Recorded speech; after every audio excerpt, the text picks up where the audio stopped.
শীতের সকালবেলা বাড়িতে থেকে আমি কি করি চলো তোমাদের বলি। নর্মালি তোমাদের আমি হোস্টেল লাইফের সকালবেলা দেখাই, কিন্তু আজকে দেখাবো বাড়িতে সকালবেলা আমি কি করি ঘুম থেকে উঠে। কি যে এত বেলা হয়ে গেছে বুঝতেই পারিনি, এত কুয়াশা বাইরে। আজকে ঘুম থেকে উঠতে একটু বেশি লেট হয়ে গেছে, আর মা তো আমাকে ধাক্কিয়ে উঠেছে যে বেলা হয়ে গেছে ওঠ।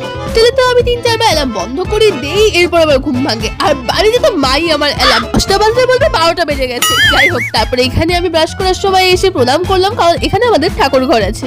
সকালবেলা না ঘুম থেকে উঠতে ইচ্ছাই করে না, এর জন্য এত লেট হয়ে যাচ্ছে কয়দিন ধরে। যত বুড়ো হচ্ছি তত আরো আলসা হয়ে যাচ্ছি। আগে কত দৌড়াদৌড়ি করতাম, প্রাইভেট যেতাম, তাও মনেই হতো না ঠান্ডা, কিন্তু এখন এত ঠান্ডা লাগে মনে হয় সবসময় লেপ মুড়ি দিয়ে ঘুমিয়ে থাকি। তারপর এসে অল্প কম্বল টম্বল ঠিক করলাম, পড়তে বসেছিলাম আমি কি মা ব্রেকফাস্ট দিয়ে এসে বললো, আর বললো গ্যাসে একটা প্যানকেক বসিয়েছি, ওটা একটু নাড়া দিস। নাড়া দিতে গিয়ে পুড়িয়ে ফেলেছি। এর থেকে বোঝা যায় আমি কতটা কাজের ঠেকি।